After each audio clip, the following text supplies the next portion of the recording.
ঢাকা উত্তর সিটি নির্বাচনে কবরী ও কারাবন্দী মান্নার পক্ষে মনোনয়ন ফর্ম সংগ্রহ। দক্ষিণের জন্য নিজেই ফর্ম তুললেন হাজী সেলিম ও সাইদ খোকন। চলমান রাজনৈতিক সহিংসতায় শিক্ষা খাতে ব্যাপক ক্ষতি, সার্বিক শিক্ষা কার্যক্রমে নেতিবাচক প্রভাব পড়ার আশঙ্কা। রোজা ও গরমের ছুটিতে ক্লাস নেওয়ার নির্দেশনা আসছে। রাজধানীর যাত্রাবাড়ীতে সাবেক এক পুলিশ কর্মকর্তার স্ত্রী ও গৃহকর্মীর মেয়েকে গলা কেটে হত্যা। স্বজনদের অভিযোগ, পরিচিত জনেরাই ঘটিয়েছে এমন ঘটনা। ফ্রান্সের দক্ষিণাঞ্চলের 150 আরোহী নিয়ে জার্মানির একটি বিমান বিধ্বস্ত, কেউই বেঁচে নেই বলে ধারণা করছে কর্তৃপক্ষ।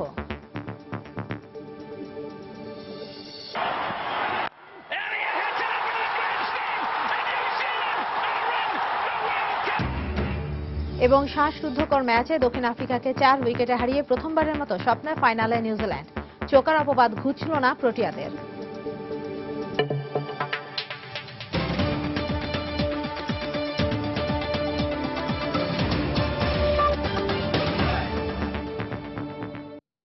প্রবাসী সময়ের সঙ্গে আছি আমি ইশরাত জাহান। ঢাকা উত্তর ও দক্ষিণ সিটি কর্পোরেশন নির্বাচনে অংশ নিতে মঙ্গলবার দুপুর পর্যন্ত সম্ভাব্য মেয়র প্রার্থী হিসেবে মনোনয়নপত্র সংগ্রহ করেছেন 8 জন প্রার্থী। আওয়ামী লীগ সমর্থিত একাধিক মেয়র প্রার্থী মনোনয়ন সংগ্রহ করতে এসে সম্ভাব্য প্রতিদ্বন্দ্বী প্রার্থীদের নির্বাচনী আচরণবিধি লঙ্ঘনের অভিযোগ আনেন। অন্যদিকে অনেক প্রার্থীকে আচরণবিধি লঙ্ঘনের অভিযোগে নোটিশ দেওয়া হয়েছে বলে দাবি করেছেন 2 সিটি কর্পোরেশনের রিটার্নিং অফিসাররা। এছাড়া সব প্রার্থীর কার্যক্রমই কমিশনের পর্যবেক্ষণে রয়েছে বলে মন্তব্য করেন তারা। টানা তৃতীয় দিনের মতো মঙ্গলবার সংশ্লিষ্ট নির্বাচন অফিস থেকে মনোনয়নপত্র সংগ্রহ করেছেন ঢাকা সিটি কর্পোরেশন নির্বাচনের সম্ভাব্য মেয়র এবং কাউন্সিলর প্রার্থীরা। দুপুরে সংশ্লিষ্ট রিটার্নিং কর্মকর্তার অফিসে গিয়ে মনোনয়নপত্র সংগ্রহ করেন সরকার সমর্থিত সম্ভাব্য মেয়র প্রার্থী সাইদ খোকন। এর পরপরই মনোনয়নপত্র সংগ্রহ করেন আওয়ামী লীগ নেতা হাজী মোহাম্মদ সেলিম। আমার বাবাকে যেভাবে তারা উজাড় করে দোয়া দিয়েছিলেন, ভালোবাসা দিয়েছিলেন, আমার বাবা তাদের জন্য নিজের জীবনকে উৎসর্গ করেছেন। আমি তাদের দোয়া চাই, ভালোবাসা চাই। ইনশাল্লাহ আমি তাদের জন্য আমার এই জীবন উৎসর্গ করব। আমি লিখিতভাবে অভিযোগ দিয়েছি, নির্বাচনের সময়সীমা যেটা প্রচারণা রয়েছে সেই সময়সীমার আগে যদি কেউ প্রচারণা করে কিংবা অস্ত্রশস্ত্র নিয়ে ভয়ভীতি সন্ত্রাসের সৃষ্টি করে, একজন প্রার্থী হিসেবে অভিযোগ দাখিল করার অধিকার আমার রয়েছে। আমি যদি রাস্তা দাঁড়ালেই যদি 100-200 লোক হয়ে যায়, আমার তো করণীয় কিছু নাই। এখন মানুষ আমাকে সালাম দেয়, আমিও সালাম দেব, হাতে মুসাফা করবো। আমি যেহেতু মুসলমান, তা আমাকে তো সালাম দেওয়া তো নিতে হবে। আচরণবিধিতে লেখা আছে যে সালাম দিবেন না, মুসাফা করবেন না। এদিকে ঢাকা উত্তর সিটি কর্পোরেশন নির্বাচনে অংশ নিতে কারাগারে থাকা মাহমুদুর রহমান মান্নার পক্ষে মনোনয়নপত্র সংগ্রহ করেন তার আইনজীবী। এছাড়া প্রতিনিধির মাধ্যমে মনোনয়নপত্র নেন সারাহ বেগম কবরী। আমি কবরী ম্যাডামের পার্সোনাল সেক্রেটারি। আমি ওনার মনোনয়নপত্র নেওয়ার জন্য আমাকে অনুমোদন দিয়েছি। এরই মধ্যে অনেক প্রার্থীকে আচরণবিধি লঙ্ঘনের অভিযোগে নোটিশ করা হয়েছে উল্লেখ করে 2 সিটি কর্পোরেশনের রিটার্নিং কর্মকর্তারা জানান, সকল প্রার্থীর কার্যক্রমই কমিশনের পর্যবেক্ষণে রয়েছে। প্রচারণার আচরণবিধি সেটা কিন্তু আপনারা জানেন, আপনারা অবহিত আছেন। আপনারা এমন কিছু করবেন না গুরুত্বপূর্ণ ব্যক্তি, যে আপনাদের বিভিন্ন অনুষ্ঠানে সম্ভাব্য প্রার্থীরা যেন না যায়। তারা আমাদের কাছে কোনো আবেদন করবে, অভিযোগ করবে, আমরা কিন্তু প্রত্যেককে বললাম যে আপনারা কিন্তু অভিযোগের সঙ্গে প্রমাণ সামগ্রী কোনো কিছু দেবেন। যদি আমরা কারো পোস্টার বিলবোর্ড কিছু পাই, আমরা অবশ্যই তাৎক্ষণিকভাবে তার বিরুদ্ধে ব্যবস্থা নেওয়া হবে। ঢাকা উত্তর সিটি কর্পোরেশন এলাকায় একজন ম্যাজিস্ট্রেটও নিয়োগ করা হয়ে গেছে মোবাইল কোর্ট পরিচালনার জন্য, তিনিও বিভিন্ন এলাকা পরিদর্শন করছেন। এদিকে চট্টগ্রাম সিটি কর্পোরেশন নির্বাচনে অংশ নিতে মঙ্গলবার মেয়র পদে বিএনপির সাবেক যুগ্ম সম্পাদক অ্যাডভোকেট আব্দুস সাত্তার এবং বাংলাদেশ ইসলামী ফ্রন্টের সভাপতি এম এ মতিন মনোনয়নপত্র সংগ্রহ করেছেন। সেলিয়া সুলতানা, সময় সংবাদ, ঢাকা। এদিকে চট্টগ্রাম সিটি কর্পোরেশন নির্বাচনকে সামনে রেখে আচরণবিধি লঙ্ঘনের অভিযোগে 11 নম্বর ওয়ার্ডের কাউন্সিলর প্রার্থী মোর্শেদ আক্তার এবং 35 নম্বর ওয়ার্ডের কাউন্সিলর প্রার্থী এহতাসুমুল হক ভোলাকে শোকজ করা হয়েছে বলে জানিয়েছেন আঞ্চলিক নির্বাচন কর্মকর্তা মোহাম্মদ আব্দুল বাতেন। 11 নম্বর এবং 25 নম্বর ওয়ার্ডে নতুন করে পোস্টার লাগানো হয়েছে বা এই পোস্টারগুলো সরানো হয়নি। এই জন্য আমরা 11 নম্বর ওয়ার্ডের কাউন্সিলর মোর্শেদ আক্তার এবং 35 নম্বর ওয়ার্ডের কাউন্সিলর আলহাজ এহতেশামুল হক ভোলা, এই দুজনকে ওনারা একই কাজ বারবার করে যাচ্ছেন, অথবা নির্বাচন কমিশনের নির্দেশ অমান্য করা, অথবা রিটার্নিং অফিসারের বা সরকারি অফিসারগঞ্জে বারবার অনুরোধ করছেন, সে অনুরোধ তোয়াক্কা না করাতেই ওনাদেরকে আজকে আমরা শোকজ করছি।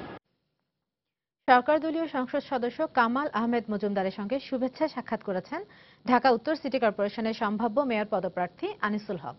মঙ্গলবার বিকেলে মিরপুরে সাক্ষাতের পর কামাল আহমেদ মজুমদার সাংবাদিকদের বলেন, আনিসুল হককে যোগ্য প্রার্থী মনে করেন বলেই নির্বাচনে নিজে অংশ না নিয়ে আওয়ামী লীগ সমর্থিত প্রার্থীকে সমর্থন জানিয়েছেন তিনি।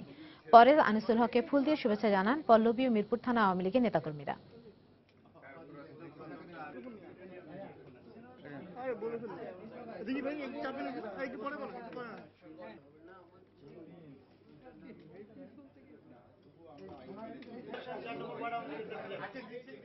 আমার চেয়ে যোগ্য প্রার্থী মনে করেন আমি ওনার সমর্থনে আমার নির্বাচনে অংশগ্রহণ না করার সিদ্ধান্ত নিয়েছি। সমর্থন করে বিপুল ভোটে আমরা যাতে জয়যুক্ত করতে পারি। বর্জ্য সমস্যা আমি মনে করি সবচেয়ে বেশি পাচ্ছি আমি। হেলথের সমস্যা নিয়ে কথা বলছেন সবাই বেশি, ট্রান্সপোর্টেশনের সমস্যা নিয়ে কথা বলছেন সবাই বেশি। একটি পরিচ্ছন্ন ঢাকা প্রয়োজন, হ্যাঁ, একটি ভালো অ্যাডমিনিস্ট্রেশনের ডিসিসি প্রয়োজন, একটি নিরাপদ ঢাকা প্রয়োজন। আমরা সেই প্ল্যান করছি। ইনশাআল্লাহ ভবিষ্যতে আপনারা আরো কিছু সুন্দর সুন্দর চমক দেখতে পাবেন। খাদ্যমন্ত্রী অ্যাডভোকেট কামরুল ইসলাম বলেছেন, সিটি নির্বাচনে দলীয় সভানেত্রী মেয়র পদে চূড়ান্তভাবে যাকে সমর্থন দেবেন মহানগর নেতাকর্মীরা শুধুমাত্র তার পক্ষেই কাজ করবে। মঙ্গলবার মহানগর আওয়ামী লীগের বর্ধিত সভায় তিনি এই কথা বলেন। নির্বাচনে অংশ নিয়ে সন্ত্রাসের পথ পরিহার করার যেই সুযোগ সৃষ্টি হয়েছে, বিএনপিকে তা গ্রহণের আহ্বান জানান খাদ্যমন্ত্রী। 28 তারিখ মনোনয়নপত্র দাখিলের পর মাননীয় প্রধানমন্ত্রী যাদেরকে দাখিল করার নির্দেশ দেবেন, যাদেরকে মনোনয়নপত্র দাখিল করার নির্দেশ দেবেন মেয়র হিসাবে উত্তর এবং দক্ষিণে, যাদেরকে নির্দেশ দেবেন যে তোমরা মনোনয়নপত্র দাখিল করো, তাদের বাইরে কারোর সাথে আমাদের সাথে কোনো সম্পর্ক অন্য কেউ যদি দাখিল করেন সেটা নিজ দায়িত্ব করবেন। আমাদের প্রস্তুতি আমাদের দলীয় সমর্থন বা দলীয় কর্মী নেতা কর্মীদের অবস্থান তাদের সাথে থাকে না। এই নির্বাচনে লেভেল প্লেইং ফিল্ড হবে, সমতল ভূমি হবে। আপনারা সন্ত্রাসীর পথ পরিহার করে সুস্থ রাজনীতির পথে ফিরে আসার একটা সুবর্ণ সুযোগ আপনারা পেয়েছেন। সম্মানজনক ট্রানজিট আপনারা গ্রহণ করতে পারেন নির্বাচনে অংশগ্রহণ করার মধ্য দিয়ে। কিন্তু সন্ত্রাসীদের বিরুদ্ধে ব্যবস্থা গ্রহণ করার থেকে সরকার বা আইন শৃঙ্খলা রক্ষাকারী বিরত থাকবে, এই উদ্ভট দাবি কোনো অবস্থাতেই মেনে নেওয়া হবে না। বিএনপি নেতৃত্বাধীন 20 দলীয় জোটের টানা হরতাল অবরোধ সহ চলমান রাজনৈতিক সহিংসতায় সবচেয়ে বেশি ক্ষতির মুখে পড়েছে দেশের শিক্ষা খাত। ক্ষতি পুষিয়ে নিতে না পারলে সার্বিক শিক্ষা কার্যক্রমে নেতিবাচক প্রভাব পড়ার আশঙ্কা করছেন শিক্ষা বিশেষজ্ঞরা। পাশাপাশি ক্লাস পরীক্ষা সহ শিক্ষা খাতকে সব ধরনের রাজনৈতিক কর্মসূচির আওতামুক্ত রাখারও পরামর্শ তাদের। এদিকে রোজা, ঈদ ও গ্রীষ্মকালীন ছুটি কমানোর পাশাপাশি সাপ্তাহিক ছুটির দিনও শিক্ষা প্রতিষ্ঠান খোলা রাখার নির্দেশনা আসছে বলে জানিয়েছেন শিক্ষা সংশ্লিষ্টরা। প্রশ্ন আশিসের বিশেষ প্রতিবেদন। 20 দলীয় জোটের টানা হরতাল অবরোধ আর চলমান সহিংস রাজনীতির কবলে পড়ে বছরের শুরু থেকেই শিক্ষা প্রতিষ্ঠানগুলো স্থবির হয়ে পড়ে। ঝুঁকির মধ্যেও অনেক প্রতিষ্ঠানে ক্লাস পরীক্ষা শুরু হলেও অধিকাংশ প্রতিষ্ঠানে পুরোপুরি স্বাভাবিক হয়নি শিক্ষা কার্যক্রম। এ অবস্থা কাটিয়ে উঠতে না পারলে সার্বিক শিক্ষা ব্যবস্থায় নেতিবাচক প্রভাব পড়বে, এমনটাই অভিমত শিক্ষা বিশেষজ্ঞদের। একটা প্রজন্ম সার্বিক শিক্ষা কার্যক্রম থেকে অনেকটাই বঞ্চিত থাকবে। এই ঘাটতি মেটানোর কোনো উপায় কি আছে? পরিপূর্ণভাবে একটা বাচ্চাকে আমরা যেভাবে শিখিয়ে পাঠাই পরের ক্লাসের জন্য, সেই শিক্ষাটা হবে না। দীর্ঘমেয়াদী ক্ষতির কবল থেকে বাঁচাতে সকল প্রতিষ্ঠানে অতিরিক্ত ক্লাস নেওয়ার ব্যবস্থা করার পাশাপাশি শিক্ষা খাতকে রাজনৈতিক কর্মকাণ্ডের বাইরে রাখার পরামর্শ দেন শিক্ষাবিদরা। সর্বত্র তো রাজনীতি চলছে, সেখানে ওই বাচ্চাটাকে আমরা অ্যালোভ কি করে রাখবো? পরিবেশ তৈরি করতে হবে, রাজনীতির জায়গায় রাজনীতিকে ঢোকানো, শিক্ষাকে শিক্ষার জায়গায় ঢোকানো। যদি আমরা সময়টা বাড়িয়ে দিই, শ্রেণীকক্ষে একটু বেশি সময় দিই, তার জন্য অতিরিক্ত কিছু ভাতার ব্যবস্থা করা যেতে পারে। অনুরোধ রাজনৈতিক নেতৃত্বের কাছে যে আপনারা এই শিক্ষা খাতটাকে দূরে রাখুন। শিক্ষাটাকে সব মতানৈক্যের ঊর্ধ্বে রাখা উচিত। রাজনৈতিক দলই হোক, ব্যবসায়িক চিন্তা থেকেই হোক, অথবা ধর্মীয় চিন্তা থেকেই হোক, শিক্ষা শিক্ষাই। বিশ্ববিদ্যালয় মঞ্জুরি কমিশনের চেয়ারম্যান জানালেন, ঘাটতি পুষিয়ে নেওয়ার পাশাপাশি সরকারি বেসরকারি বিশ্ববিদ্যালয়ের শিক্ষা কার্যক্রমকে গতিশীল করতে তারাও বিভিন্ন সিদ্ধান্ত নিতে যাচ্ছেন। সকল বিশ্ববিদ্যালয় মেকআপ ক্লাসও নিচ্ছেন। শুক্র শনিবারে পাবলিক ইউনিভার্সিটিতে বন্ধ থাকে, সেটাও এখন খোলা চলছে। বন্ধটা আমরা আরো কমিয়ে আনবো। শিক্ষা কার্যক্রমকে আরো গতিশীল করতে প্রয়োজন বোধে জনবলও আমরা দেব। শিক্ষামন্ত্রী বলেন, হরতাল অবরোধের ক্ষতি পুষিয়ে নিতে গ্রীষ্মকালীন ছুটি বাতিল, রোজা ও ঈদের ছুটি কমিয়ে আনা, সাপ্তাহিক ছুটির দিনে ক্লাস পরীক্ষা নেওয়া সহ বেশ কিছু পদক্ষেপ নেওয়া হচ্ছে। বন্ধের দিন ক্লাস করে না আরো বাড়তি ক্লাস করে নাকি ছুটি কমাইয়া দিয়া এই সময়টায় যে ক্ষতি হয়েছে সেটা আমরা পুষায় নেওয়ার জন্য আমরা একটা বাড়তি উদ্যোগ গ্রহণ করব। সবাইকে নিয়েই আমরা আলাপ আলোচনা করে আমরা এই ক্ষতি পুষিয়ে নেওয়ার জন্য আমাদের আর কি কি করা উচিত সেই ধরনের সিদ্ধান্ত আমরা নেব। রাজনৈতিক কারণে শিক্ষা খাতের যে ক্ষতি হয়েছে তা পুষিয়ে নেওয়ার জন্য যে কোনো মূল্যে শিক্ষাপঞ্জি বাস্তবায়নে শিক্ষক, অভিভাবক ও শিক্ষা প্রতিষ্ঠানগুলোকে প্রস্তুতি নেওয়ারও অনুরোধ করেন শিক্ষামন্ত্রী। যে আমাদের ক্লাসগুলোকে পুরোদমে শুরু করা। প্রসূন আশিস, সময় সংবাদ, ঢাকা। আগামী 1 এপ্রিল থেকেই এইচএসসি পরীক্ষা শুরু হবে বলে আবারও জানিয়েছেন শিক্ষামন্ত্রী নুরুল ইসলাম নাহিদ। মঙ্গলবার ইউনাইটেড ইন্টারন্যাশনাল ইউনিভার্সিটির তৃতীয় সমাবর্তন শেষে সাংবাদিকদের এক প্রশ্নের জবাবে তিনি এই ব্যাপারে সবাইকে সহযোগিতার আহ্বান জানান। এ সময় তিনি বলেন, কোনো অবস্থাতেই পরীক্ষা পেছানো হবে না। 1 এপ্রিল থেকে যে পরীক্ষা শুরু হবে এইচএসসি এবং সমমানের, সেইটা রুটিন অনুসারে চলতে থাকবে। আমরা সকলের সহযোগিতা চাই, যার যার নির্ধারিত দায়িত্ব সকলের জন্য পালন করেন, সকলের জন্য সহযোগিতা করেন। আইন শৃঙ্খলা বাহিনী প্রস্তুতি নিয়েছেন, তাদের নিয়ে আমরা নিয়মিত বৈঠক করি, আপনারা জানেন, এবং আমরা আবারও বৈঠক করব 2-1 দিনের মধ্যে, এবং সেইভাবে যাতে রাস্তায় নিরাপত্তা নিশ্চিত করা যায় সেই জন্য আরো যা করা দরকার করবেন। রাজধানীর যাত্রাবাড়ির কলাপট্টি এলাকায় সাবেক এক পুলিশ কর্মকর্তার স্ত্রী ও গৃহকর্মী মেয়েকে গলা কেটে হত্যা করেছে দুর্বৃত্তরা। মঙ্গলবার সন্ধ্যায় এই হত্যাকাণ্ডের ঘটনা ঘটে। প্রতিবেশী ও স্বজনদের অভিযোগ, পরিচিত জনরাই হয়তো ডাকাতির উদ্দেশ্যে এই জোড়া খুন করেছে। আর পুলিশ বলছে, তদন্তের পরই উন্মোচিত হবে হত্যার আসল রহস্য। স্বামী অবসরপ্রাপ্ত পুলিশ সুপার আব্দুল কুদ্দুসের মৃত্যুর পর স্ত্রী রওশনারা যাত্রাবাড়ির কলাপট্টি এলাকার 3 তলা এই বাড়ির 2য় তলায় বাস করতেন। 5 ছেলে মেয়ের সবাই দেশের বাইরে থাকায় গৃহকর্মী লাকি ও তার মেয়ে কল্পনাকে নিয়েই তার সংসার। মঙ্গলবার সন্ধ্যায় লাকি বাড়ির বাইরে থেকে ফিরে বৃদ্ধা রওশনারা ও তার 12 বছর বয়সী মেয়ে কল্পনাকে রক্তাক্ত অবস্থায় পড়ে থাকতে দেখেন। পরে পুলিশে খবর দিলে ঘটনা জানাজানি হয়। প্রতিবেশী ও আত্মীয়দের দাবি, পরিচিত কেউ ডাকাতির উদ্দেশ্যে এ ঘটনা ঘটিয়েছে। আমাদের এলাকাতে কারোর সাথে টুটো বাক্য কোনো কথা হয় নাই বা ঝগড়া হয় নাই, সে অনেক আগের থেকে। সেটা মুরব্বী মানুষ, তার সাথে কোনো গন্ডগোল মতন রাখার মতো কোনো মানুষ সেখানে নাই। লোক ভালো ছিল তো, কেউ সন্দেহ করে নাই যে এরকম ঘটনা ঘটবে এই জায়গায়। ডাকাতের বেলা এসে গলা জবর দিয়ে থেকে গেছে আমার খালাটা, আমার বোনের মাইয়ারে। আমার খালার সাথে কোনো শত্রুতা ছিল না, আর আমার বোন তো আর আমার বোন তো কিছুই বুঝে না, খালার সাথেই থাকে, হ্যাঁ সেবা যতই করে। পরিচিত কেউ যারা জানতো উনি একা থাকেন বাসায়, হয়তো টাকা পয়সার জন্য এই ঘটনা ঘটছে, এছাড়া ছোট ছিল না। তবে পুলিশ এ জোড়া খুনের বিষয়ে স্পষ্ট কোনো তথ্য দিতে পারেনি। আমাদের কাছে এটা হত্যাকাণ্ডই মনে হয়েছে। আর ভিতরে আমরা অনেক গুরুত্বপূর্ণ জিনিস দেখেছি, বাট কিছু কাপড় চোপড় এলোমেলো ছিল, সেটাও আমরা দেখেছি। বাট সম্পূর্ণ বিষয়টা তদন্তের পর আমরা স্পষ্টভাবে জানাতে পারবো। যেহেতু ক্রাইম সিনটা খুব ইম্পর্টেন্ট, এই জন্য আমরা প্রপার প্রোটেকশনের জন্য এবং প্রপার তদন্তের জন্য আমরা এখনো কাজ করে যাচ্ছি। এ ঘটনায় নিহত কল্পনার মা লাকি আক্তারকে পুলিশ হেফাজতে রাখা হয়েছে। আর প্রাথমিক সুরতহালের পর লাশ ময়না তদন্তের জন্য পাঠানো হয় মিডফোর্ড হাসপাতালের মর্গে। কামরুজ্জামান মামুন, সময় সংবাদ, ঢাকা। প্রবাসী সময় আর থাকছে। জামালপুরে জামায়াত নেতা শামসুল হক সহ 8 জনের বিরুদ্ধে মানবতা বিরোধী অপরাধের চূড়ান্ত প্রতিবেদন। আসামিদের 6 জনই পলাতক।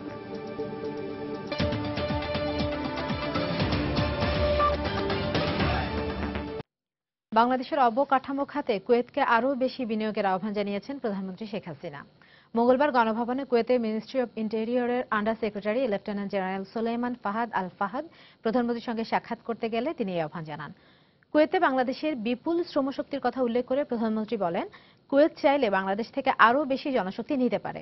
এ সময় বাংলাদেশের বিষয়টি কুয়েতের রাষ্ট্রপ্রধানের কাছে বলা হবে বলে আশ্বাস দেন আন্ডার সেক্রেটারি ফাহাদ।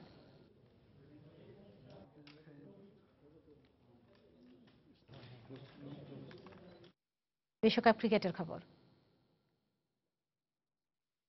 স্নায়ুচাপের কাছে আবারও হেরে গেল দক্ষিণ আফ্রিকা, আর তাতেই 40 বছরের বিশ্বকাপ ইতিহাসে প্রথমবারের মতো ফাইনালের মঞ্চে জায়গা করে নিল স্বাগতিক নিউজিল্যান্ড। অন্যদিকে অশ্রু জলে বিদায় নেওয়া প্রোটিয়ারা আবারও নিজেদের চোকাস প্রমাণ করল। অকল্যান্ডে শ্বাসরুদ্ধকর ম্যাচে বৃষ্টি আইনে প্রোটিয়াদের 4 উইকেটে হারিয়েছে কিউইরা। 29 মার্চ মেলবোর্নে অনুষ্ঠিত ফাইনালে নিউজিল্যান্ডের প্রতিপক্ষ হতে পারে ভারত কিংবা অস্ট্রেলিয়া।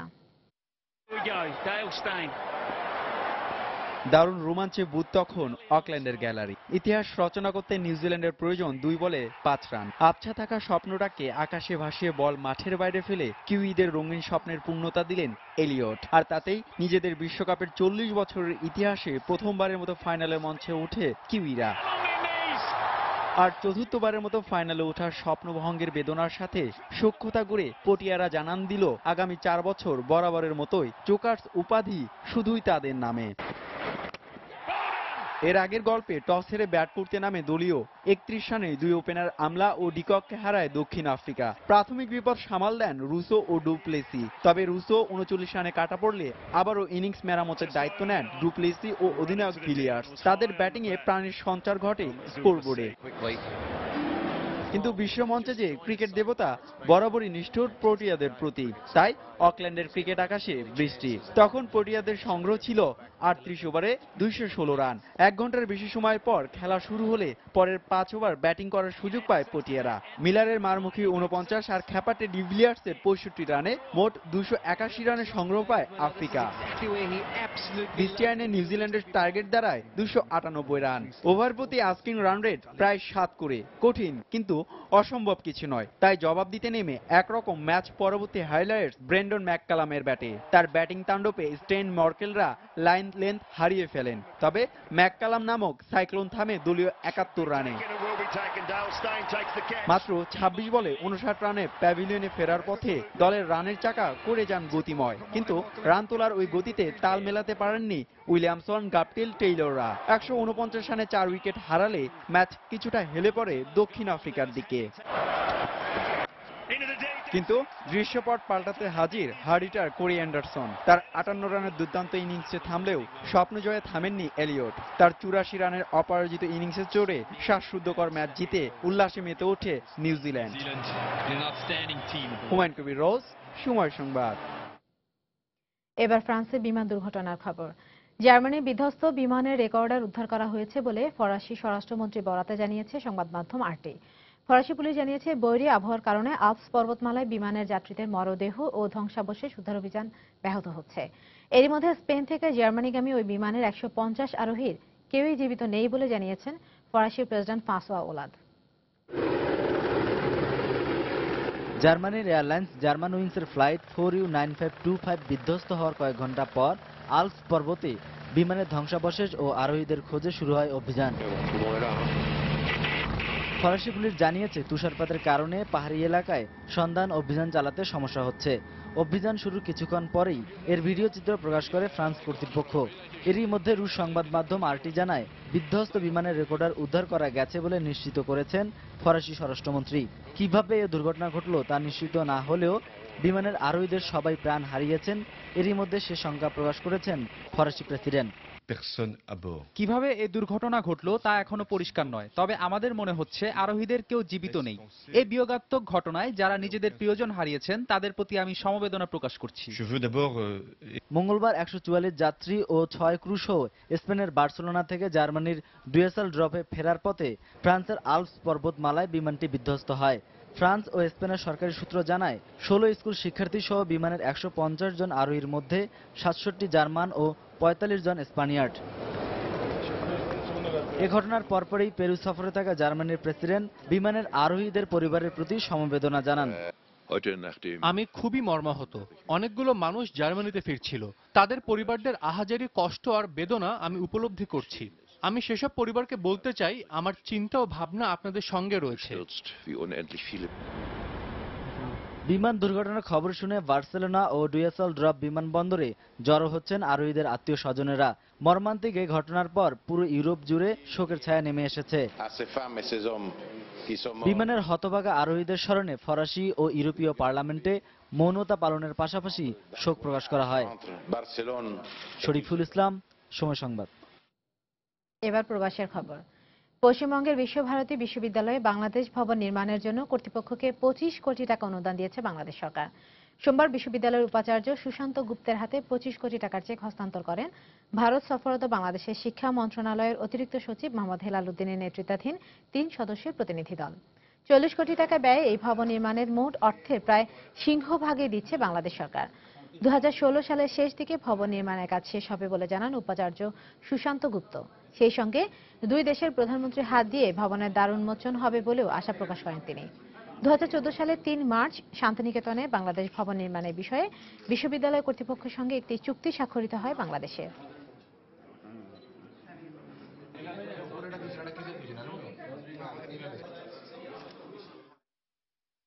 আমরা খুবই খুশি যে বাংলাদেশ সরকার মাননীয় প্রধানমন্ত্রী শেখ হাসিনা এবং তার সমস্ত সহকর্মীরা বারবার এখানে এসেছেন।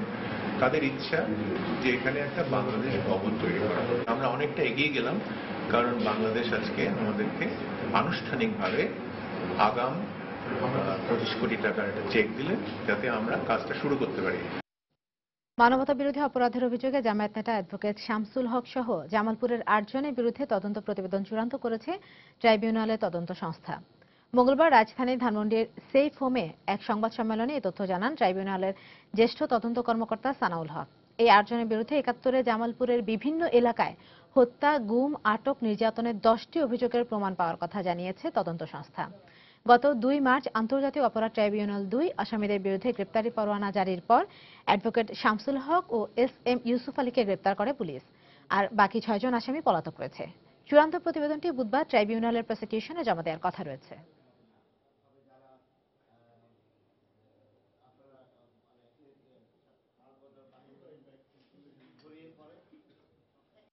তারা আলবদর অফিস কমিটি অফিস প্রতিষ্ঠা করে সেগুলোকে নির্যাতন কেন্দ্রে রূপান্তরিত করে সেখানে বহু লোককে এনে নির্যাতন করে, অনেকেই পরে তাদেরকে লাশ পর্যন্ত গায়েব হয়ে যায়। 2 জন গ্রেপ্তার হয়েছে।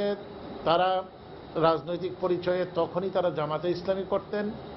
বাকি যে 6 জন তারা সেই সময়ে জামাতের যে অঙ্গ সংগঠন ছাত্র সংঘের সদস্য ছিলেন এবং তারা সকলেই আলবদরে রূপান্তরিত হন এবং আলবদর হিসাবে তারা এই নির্যাতনমূলক কার্যে নিয়োজিত ছিলেন।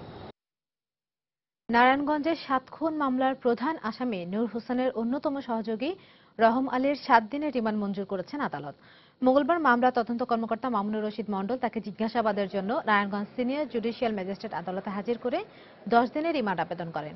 পরে আদালত তাকে 7 দিনের রিমান্ড মঞ্জুর করেন। সোমবার সন্ধ্যায় কুমিল্লার বুড়িচং উপজেলা থেকে আটকের পর রাতেই আলোচিত 7 খুন মামলায় গ্রেপ্তার দেখিয়ে তাকে নারায়ণগঞ্জে নিয়ে আসে পুলিশ। গত বছরের 27 এপ্রিল নারায়ণগঞ্জ সিটি কর্পোরেশনের প্যানেল মেয়র ও ওয়ার্ড কাউন্সিলর নজরুল ইসলাম ও আইনজীবী চন্দন কুমার সহ 7 জন অপহৃত হন। এরপর 30 এপ্রিল শীতলক্ষ্যা নদী থেকে 6 জন ও পরের দিন আরও একজনের লাশ উদ্ধার করে পুলিশ। এই ঘটনায় নিহতদের পরিবারের পক্ষ থেকে নূর হোসেনকে প্রধান আসামি করে মামলা দায়ের করা হয়।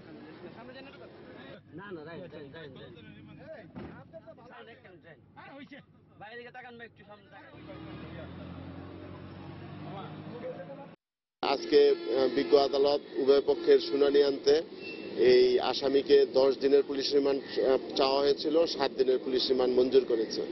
আমরা আশা করি এই আসামিকে রিমান্ডে নিয়ে ব্যাপকভাবে যদি জিজ্ঞাসাবাদ করা হয় তাহলে এই মামলার আরো অনেক রহস্য উদ্ঘাটিত হবে। এদিকে নারায়ণগঞ্জের 7 খুন মামলার অভিযোগপত্র দাখিলের জন্য যেসব উপাদান দরকার তা থাকলে নূর হোসেনকে নিয়ে আসা বাধ্যতামূলক নয় বলে মন্তব্য করেছেন পুলিশের মহাপরিদর্শক AKM শহীদুল হক।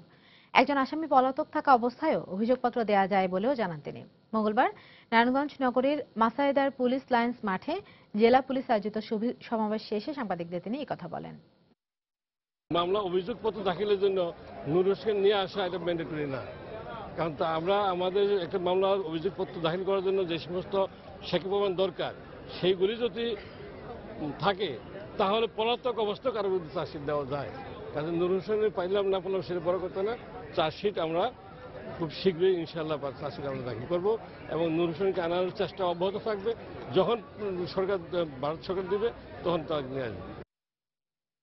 রাজধানীর আগারগাঁও পাসপোর্ট অফিস থেকে 19 দালালকে আটক করে 3 মাস করে কারাদণ্ড দিয়েছেন ভ্রাম্যমাণ আদালত। পাশাপাশি প্রত্যেককে 5,000 টাকা করে জরিমানাও করা হয়। এছাড়া একজনের কাছ থেকে 5,000 টাকা জরিমানা আদায় করে ছেড়ে দেওয়া হয়। মঙ্গলবার আগারগাঁও পাসপোর্ট অফিসের সামনে র্যাব কর্মকর্তারা সাংবাদিকদের জানান, সাজাপ্রাপ্তরা দীর্ঘদিন ধরে দ্রুত পাসপোর্ট করে দেওয়ার প্রলোভন দেখিয়ে গ্রাহকদের কাছ থেকে মোটা অঙ্কের টাকা আদায় করে আসছিল। অনেক সময় গ্রাহকদের ভুয়া কাগজপত্র সরবরাহ করে কেটে পড়ত এই দালালরা। কোনো কোনো ক্ষেত্রে পুলিশের ছাড়পত্র ছাড়াই পাসপোর্ট দেওয়ারও ঘটনা ঘটেছে। এ ধরনের পাসপোর্ট ব্যবহার করে কোথাও যেতে চাইলে বিপত্তির মুখে পড়ে নাগরিকরা। এই দালাল চক্রের সঙ্গে পাসপোর্ট অফিসের কেউ জড়িত কিনা তা খতিয়ে দেখা হবে বলে জানান র্যাব কর্মকর্তা।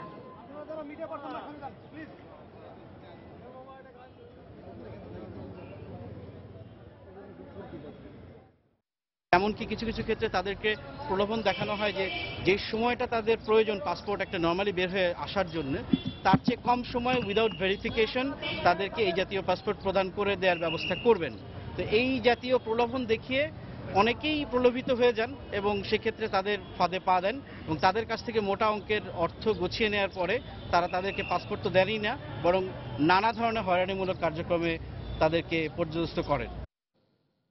মঙ্গলবার রাজধানীর মতিঝিলে ভবনের নকশা বহির্ভূত অংশ ও অবৈধ দোকানপাট উচ্ছেদে অভিযান চালিয়েছে রাজধানী উন্নয়ন কর্তৃপক্ষ রাজুক। দোকান মালিক ও স্থানীয়দের অভিযোগ, পুলিশকে চাঁদা দিয়েই বসে এসব দোকান। সে কারণে মাঝে মধ্যে অভিযান চললেও সুফল পাওয়া যাচ্ছে না। অন্যদিকে রাজুকের দাবি, প্রয়োজনে ভ্রাম্যমাণ আদালতের মাধ্যমে কার্যক্রম চালাবেন তারা। মঙ্গলবার সকালে দৈনিক বাংলা মোড় থেকে শাপলা চত্বরের দিকে রাস্তার দুপাশে থাকা দোকান উচ্ছেদের মাধ্যমে শুরু হয় রাজুকের এই অভিযান। ইতোমধ্যে নোটিশ দেওয়ার পরও নিজেরা ব্যবস্থা না নেয় কয়েকটি বিল্ডিং এর বাড়তি অংশ ভেঙে ফেলে রাজুক। স্থানীয়দের মতে, বহুতল ভবনে নির্ধারিত জায়গা না থাকায় অবৈধ পার্কিং ঠেকানো যাচ্ছে না। বারবার অভিযান চালিয়েও সফল হচ্ছে না রাজুক সহ অন্যান্য সংস্থা। বিরা বিরা এরকম ভাঙবো আবার বস এই এরকম মুদেই ক্ষতি করে লাভ তো নাই মানুষের। যারা খেটে খেয়ে মানুষ করছে তাদের চেয়ে বড় সমস্যা আছে রাস্তায় যেগুলো গাড়িগুলো অবৈধ পার্কিং আছে, এগুলো সবচেয়ে বড় সমস্যা। ডেলি 20-15 হাজার টাকা খরচ আছে। জায়গার খরচ কত দেওয়া লাগে? আর পুলিশের 80 টাকা দিয়ে। নির্বাহী ম্যাজিস্ট্রেট জানান, মূলত প্রতিটি ভবনে পার্কিং এর জায়গার ব্যবহার নিশ্চিতে এই অভিযান শুরু করেছেন তারা। পাশাপাশি চলছে ফুটপাত দখলমুক্ত করার কাজও। আর্থিক প্রতিষ্ঠানে আজকে আমরা যে উচ্ছেদ করেছি, নোটিশ করার পরে গণবিজ্ঞপ্তি দেওয়ার পরেও তারা আইনকে বৃদ্ধাঙ্গুলি প্রদর্শন করে তাদের এই অবৈধ কার্যক্রম অব্যাহত রেখেছে। তাদেরকে চূড়ান্তভাবে আজকে আমরা বলে দিলাম, এবং যেহেতু এখানে আর্থিক প্রতিষ্ঠান, তার নিরাপত্তার বিষয় আছে, কেউ আবার অবৈধ ব্যবসা কার্যক্রম চালায় তাহলে মোবাইল কোড আইন অনুযায়ী তাদের বিরুদ্ধে জেল জরিমানা সহ বিধিগত ব্যবস্থা গ্রহণ করা হবে। এছাড়া গাড়ি পার্কিং সুবিধা বাড়াতে মতিঝিলে আরও কয়েকটি নতুন ভবন নির্মাণের কথাও জানান রাজুক কর্মকর্তারা। মিজানুর রহমান কবির, সময় সংবাদ, ঢাকা। নিখোঁজ বিএনপি নেতা সালাউদ্দিন আহমেদের পরিবারের প্রতি সমবেদনা জানিয়েছেন বাংলাদেশ বৌদ্ধ ফ্রন্টের নেতারা। মঙ্গলবার বিকেল 5টার দিকে সংগঠনটির আহ্বায়ক প্রকৌশলী পুলক কান্তি বড়ুয়ার নেতৃত্বে 6 সদস্যের একটি দল গুলশানে সালাউদ্দিন আহমেদের বাসায় যান। এ সময় নিখোঁজের স্ত্রী হাসিনা আহমেদকে সান্ত্বনা দেন তারা। পাশাপাশি সালাউদ্দিন আহমেদকে দ্রুত উদ্ধার করে তার পরিবারের কাছে ফিরিয়ে দেওয়ার দাবি জানান তারা। এদিকে আইন শৃঙ্খলা রক্ষাকারী বাহিনীর সদস্যরাই সালাউদ্দিন আহমেদকে তুলে নিয়ে গেছে বলে দাবি করে তাকে উদ্ধারে আবারও প্রধানমন্ত্রীর হস্তক্ষেপ কামনা করেছেন তার স্ত্রী হাসিনা আহমেদ।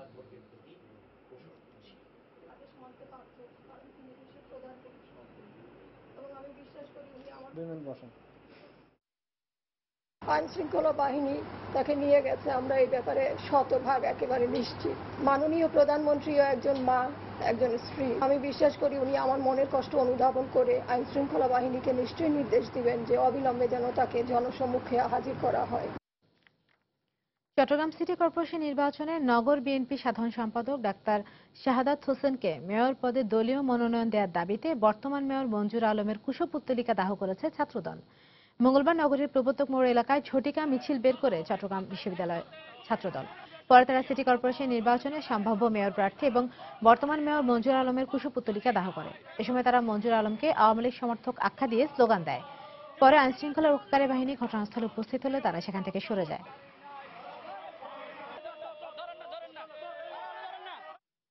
বিএনপি স্থায়ী কমিটির সদস্য অবসরপ্রাপ্ত লেফটেন্যান্ট জেনারেল মাহবুবুর রহমান বলেছেন, গণতন্ত্র উদ্ধারের জন্য দেশে দীর্ঘস্থায়ী আন্দোলন চলছে। বিএনপির এই আন্দোলন গোটা বিশ্বের দৃষ্টি আকর্ষণ করেছে, আর এটাই এই আন্দোলনের অর্জন বলে মন্তব্য করেন তিনি। মঙ্গলবার জাতীয় প্রেস ক্লাবে স্বাধীনতা দিবস উপলক্ষে বাংলাদেশ জাতীয়তাবাদী দল আয়োজিত এক আলোচনা সভায় এসব কথা বলেন তিনি। গণতন্ত্র পুনরুদ্ধার করার জন্য আন্দোলন চলছে, দীর্ঘস্থায়ী আন্দোলন। এত বড় আন্দোলন বাংলাদেশে কখনো হয়েছে কিনা আমি জানি না। এই দীর্ঘ আন্দোলনে আমি মনে করি হ্যাঁ নিশ্চয়ই অর্জন অনেক আছে। অর্জন আছে এইভাবে যে গোটা বিশ্বের আমরা ফোকাস করতে পেরেছি, গোটা বিশ্বের দৃষ্টি আকর্ষণ করতে পেরেছি। সেখানে জাতিসংঘ, যুক্তরাষ্ট্র, ইইউ, চীন, জাপান কোন দেশ না? বিএনপি চেয়ারপারসন বেগম খালেদা জিয়া আন্দোলনের নামে যা করেছেন তা বিদেশি চক্রান্তের অংশ, তার আন্দোলন দেশের মানুষের স্বার্থে নয়, এমন দাবি করেছেন শিল্পমন্ত্রী আমির হোসেন আমু। মঙ্গলবার সন্ধ্যায় 10ম জাতীয় সংসদে রাষ্ট্রপতি ভাষণের উপর আনীত ধন্যবাদ প্রস্তাবের আলোচনায় শিল্পমন্ত্রী এই অভিযোগ করেন। এ সময় তিনি আরো বলেন, দেশকে বিশৃঙ্খল অবস্থায় নিয়ে যেতে বেগম জিয়া সহিংসতার নামে মানুষ হত্যা করছেন। বেগম খালেদা জিয়া যা করছেন এটা তিনি এই দেশের মানুষের স্বার্থে নয়, এই দেশের মানুষের জন্য নয়। এই দেশের মানুষের স্বার্থে যদি জন্য হতো তাহলে এই দেশের নিরীহ মানুষকে তিনি এমনিভাবে নির্বিচারে হত্যা করার আদেশ দিতে পারতেন না। আজকে তিনি যেটা করছেন বিদেশি চক্রান্তেরই একটি অংশ হিসাবে তিনি এইভাবে আবির্ভূত হয়েছেন এবং তিনি আজকে সেই দিকেই তার আন্দোলনকে নিয়ে যেতে চায়, সেই খাতেই এই দেশকে প্রবাহিত করতে চায়। আরাফাত রহমান কোকো স্মৃতি সংসদের উদ্যোগে জাতীয় প্রেস ক্লাবে এক স্মরণ সভা অনুষ্ঠিত হয়েছে। সভায় প্রধান অতিথি হিসেবে উপস্থিত ছিলেন বিশিষ্ট রাষ্ট্রবিজ্ঞানী ডক্টর ইমাজউদ্দিন আহমেদ। সভায় ডক্টর ইমাজউদ্দিন আহমেদ প্রয়াত আরাফাত রহমান কোকোর অরাজনৈতিক জীবনের নানা দিক নিয়ে স্মৃতিচারণ করেন। এছাড়া তিনি বাংলাদেশের তরুণদের অপরিসীম সম্ভাবনার কথাও তুলে ধরেন। এই স্মরণ সভায় বাংলাদেশ ফেডারেল সাংবাদিক ইউনিয়নের সভাপতি শওকত মাহমুদ, ঢাকা সাংবাদিক ইউনিয়নের সভাপতি আব্দুল হাই শিকদার, সাবেক সভাপতি আব্দুল শহীদ সহ বিশিষ্ট আইনজীবী ও অন্যান্য পেশাজীবীরা উপস্থিত ছিলেন। যার জন্য আজকে আরাধনা করা হয় কতটা বেশি ব্যতীত করে। একই রকম ভাবে কম পয়সা দিয়ে নিতে কেন। স্বাধীনতা দিবস উপলক্ষে সম্মিলিত সাংস্কৃতিক জোটের আয়োজনে কেন্দ্রীয় শহীদ মিনারে 3 দিনের স্বাধীনতা উৎসব শুরু হয়েছে। মঙ্গলবার আনুষ্ঠানিকভাবে এই উৎসবের উদ্বোধন করা হয়। এবার স্বাধীনতা উৎসবের উদ্বোধন করেন 6 জন পুলিশ মুক্তিযোদ্ধা, যারা রাজারবাগে প্রথম প্রতিরোধ যুদ্ধে সক্রিয়ভাবে অংশ নিয়েছিলেন। শহীদ মিনারে এই উদ্বোধনী অনুষ্ঠানে সম্মিলিত সাংস্কৃতিক জোটের নেতৃবৃন্দ উপস্থিত ছিলেন। এ সময় বক্তারা 1971 সালের মার্চে স্বাধীনতা ঘোষণার পটভূমি নিয়ে আলোচনা করেন। এছাড়া মুক্তিযুদ্ধে সাংস্কৃতিক কর্মীদের ভূমিকাও তুলে ধরেন তারা। পাকিস্তানি সৈন্যদেরকে উদ্দেশ্য করে বন্ধুরা দেশে আইন শৃঙ্খলা রক্ষার্থে সময়ও গাড়ি করার জন্য রাস্তায় নেমেছে। অনেকে দাঁড়িয়ে রয়েছেন, আবার অনুরোধ জানাচ্ছি সামনে এসে।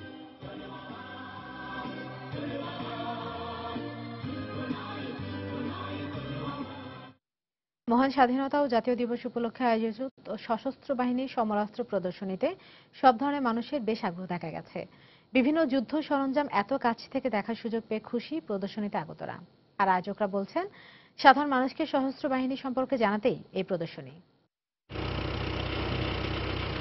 সবসময় টেলিভিশনের পর্দায় প্যারাট্রপিং এর এমন দৃশ্য দেখে এসেছে এই ছোট্ট মেয়েটি, তাও আবার বিদেশি চ্যানেলে। আজ নিজেই এমন অভিজ্ঞতার সম্মুখীন, তাই খুশির শেষ নেই ওর। এমনগুলো যত ভালো ঘোরা যায় তত মজা। অনেক সুন্দর জিনিস, প্লেন অনেক সুন্দর, ওই গুলি মারে প্লেন, ট্যাঙ্ক, অনেক জায়গা অনেক সুন্দর। এরা অনেক উৎসব করেছে, ভালো উৎসব। মহান স্বাধীনতা ও জাতীয় দিবসকে সামনে রেখে সর্বস্তরের মানুষের জন্য উন্মুক্ত সমরাস্ত্র প্রদর্শনীর আয়োজন করেছে সশস্ত্র বাহিনী। সেনা, নৌ ও বিমান বাহিনীর অত্যাধুনিক সব যুদ্ধ সরঞ্জাম এত কাছ থেকে দেখতে সব বয়সীদের ভিড় ছিল এই প্রদর্শনীতে। আমরা এত কাছ থেকে এর আগে কখনো দেখতে পাইনি, দেখতে পেয়ে খুব ভালো লাগছে। এখানে কাছ থেকে অনেক অস্ত্র সম্পর্ক আমাদের জানার একটা হয়েছে, সুযোগ হয়েছে। বাংলাদেশ সশস্ত্র বাহিনী সম্পর্কে দেশের জনগণকে ভালোভাবে জানার সুযোগ করে দিতেই এই প্রদর্শনী, বললেন আয়োজকরা। বাংলাদেশ সশস্ত্র বাহিনীর গৌরবময় ইতিহাস, দেশ ও জাতি গঠনে সশস্ত্র বাহিনীর ভূমিকা, জাতিসংঘ শান্তিরক্ষা মিশনের সশস্ত্র বাহিনীর কার্যক্রম, সশস্ত্র বাহিনীর আধুনিকায়ন, সশস্ত্র বাহিনীর বিভিন্ন প্রকার সমরাস্ত্র সম্পর্কে জনসাধারণকে সাম্যক ধারণা প্রদান এবং এই বৃহৎ ও চ্যালেঞ্জিং পেশার প্রতি বিশেষ করে মেধাবী তরুণদের আকৃষ্ট করার জন্য এই প্রদর্শনীর আয়োজন করা হয়েছে। নিজের দেশের সশস্ত্র বাহিনী সম্পর্কে জানার এমন সুযোগ আরো বাড়ানো উচিত বলে মনে করেন আগতরা। এরকম উদ্যোগ প্রত্যেক বছর হওয়া উচিত এবং সাধারণ পাবলিকে এই সম্বন্ধে আইডিয়া, অভিজ্ঞতাটা বাড়বো। আমার দেশের 3 বাহিনীর কি শক্তি আছে এটা সাধারণ জনগণ জানতেছে, এটা অবশ্যই হওয়া উচিত। 9 দিনের এই উন্মুক্ত প্রদর্শনী চলবে আগামী 31শে মার্চ পর্যন্ত। তবে 26শে মার্চ স্বাধীনতা ও জাতীয় দিবস উপলক্ষে এই প্রদর্শনী বন্ধ থাকবে। পারমিতা হিম, সময় সংবাদ, ঢাকা।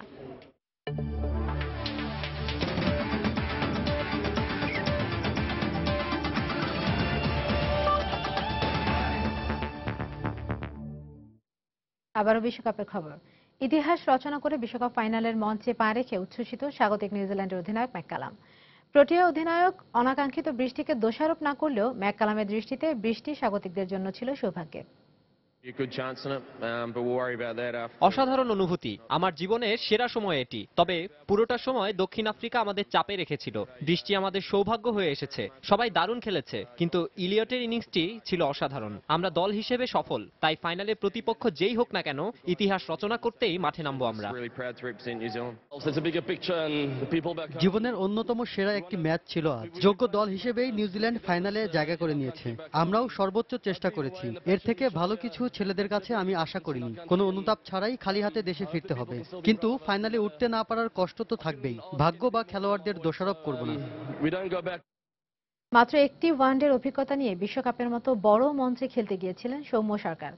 টাইগারদের হয়ে অসাধারণ কিছু না করলেও আক্রমণাত্মক ব্যাটিং ও দারুণ টেকনিকের কারণে সুনীল গাভাস্কারের মতো কিংবদন্তির প্রশংসায় সিক্ত হয়েছেন তিনি। চ্যালেঞ্জিং হলেও টাইগারদের হয়ে ৩ নম্বর ব্যাটিংয়ে নেমে আস্থার প্রতিদান দিয়েছেন তিনি। That's in the air. Could be dangerous. Shikhar Dhawan is getting under his second attempt. Oh, I think ভারতের বিপক্ষে প্রশ্নবিদ্ধ হারে কোয়ার্টার ফাইনালে শেষ হয়েছে টাইগারদের স্বপ্নের বিশ্বকাপ মিশন। সেমিফাইনালে ওঠার লড়াই থেকে বাংলাদেশ বিদায় নিলেও টাইগারদের ঝুলিতে জমা হয়েছে দারুণ সব সুখস্মৃতি। একদিকে বাংলাদেশ যেমন পেয়েছে বিশ্বমানের কয়েকজন উদীয়মান ক্রিকেটার, তেমনি আবার অনেকেই নিজেকে চিনিয়েছেন নতুন করে। লাল সবুজের জার্সি গায়ে যে কজন ক্রিকেটার নিজেদের প্রমাণ করেছেন ক্রিকেটের বিশ্বমঞ্চে, তাদের মধ্যে অন্যতম সৌম্য সরকার। মাত্র এক ওয়ানডের অভিজ্ঞতা থাকলেও বিশ্বকাপে সুযোগ পাওয়া এবং টাইগারদের প্রতিনিধিত্ব করাটাকে অনেক বড় পাওয়া বলে মনে করছেন এই অলরাউন্ডার। অলকার মতো একটা জায়গায় খেলতে পারছি, এটা আমিও নিজে অনেক খুশি। আর ওয়ার্ল্ড কাপের মাধ্যমে, ন্যাশনালের মাধ্যমে আমাদের দেশের 16 কোটি মানুষের মধ্যে আমি নিজেকে তুলে ধরতে পারছি, তাদের জন্য খেলতে পারছি, দেশের জন্য খেলতে পারছি, এর জন্য অনেক অনেক খুশি আমি। বিশ্বকাপে টাইগারদের হয়ে 6 ম্যাচ খেলে 150-তে 29 গড়ে সৌম্যর ব্যাট থেকে এসেছে 175 রান। তবে এমন পারফরমেন্সের পরও শতভাগ খুশি নন এই বাঁহাতি ব্যাটসম্যান। সত্যি কথা সন্তুষ্ট না, কারণ কিছু কিছু ইনিংস আমি আর কি 30-40 করে আউট হয়ে গেছি। এগুলো যদি বড় করতে পারতাম তাহলে আমাদের টিমের জন্য, আমার ক্যারিয়ারের জন্য অনেক ভালো হতো। দলের হয়ে ওপেনাররা বারবার ব্যর্থ হলেও 3 নম্বরে নেমে সৌম্য খেলেছেন স্বাভাবিক গতিতে। তাহলে কি ছিল সৌম্যর সফলতার চাবিকাঠি? সবাই আমাকে সাপোর্ট করছে টিমের, তো সবার সাপোর্টের মধ্যে চেষ্টা করছি নিজের বেস্টটা দেওয়ার জন্য। বিশ্বকাপের মতো বড় আসরে খেলার অভিজ্ঞতা পরবর্তী সিরিজগুলোতে দলের সবার জন্য কাজে আসবে বলে মনে করেন উদীয়মান এই অলরাউন্ডার। কারণ সবাই এখন ভালো ফর্মে আছে, ভালো খেলতেছে, রিয়াদ ভাই অনেক ভালো করতেছে, তো এটা যদি সবাই আমরা কন্টিনিউ করতে পারি মনে হয় টিমের জন্য ভালো হবে। এবারের বিশ্বকাপে নিজের পারফরম্যান্সে সন্তুষ্ট না হলেও এপ্রিল থেকে ঘরের মাঠে শুরু হওয়া পাকিস্তান সিরিজে সেই আক্ষেপ ঘোচানোর সুযোগ পাবেন সৌম্য। সাজিদ মুস্তাহিদ, সময় সংবাদ, ঢাকা। এ পর্যায়ে শীর্ষ সংবাদ জানিয়ে দিচ্ছি আরেকবার। ঢাকা উত্তর সিটি নির্বাচনে কবরী ও কারাবন্দী মান্নার পক্ষে মনোনয়ন ফর্ম সংগ্রহ। দক্ষিণের জন্য নিজেই ফর্ম তুললেন হাজি সেলিম ও সাইদ খোকন। চলমান রাজনৈতিক সহিংসতায় শিক্ষা খাতে ব্যাপক ক্ষতি, সার্বিক শিক্ষা কার্যক্রমে নেতিবাচক প্রভাব পড়ার আশঙ্কা। রোজা ও গরমের ছুটিতে ক্লাস নেওয়ার নির্দেশনা আসছে। রাজধানী যাত্রাবাড়িতে সাবেক এক পুলিশ কর্মকর্তার স্ত্রী ও গৃহকর্মীর মেয়েকে গলা কেটে হত্যা। স্বজনদের অভিযোগ, পরিচিত জনেরাই ঘটিয়েছে এমন ঘটনা। ফ্রান্সের দক্ষিণাঞ্চলের 150 আরোহী নিয়ে জার্মানির একটি বিমান বিধ্বস্ত। কেউই বেঁচে নেই বলে ধারণা করছে কর্তৃপক্ষ।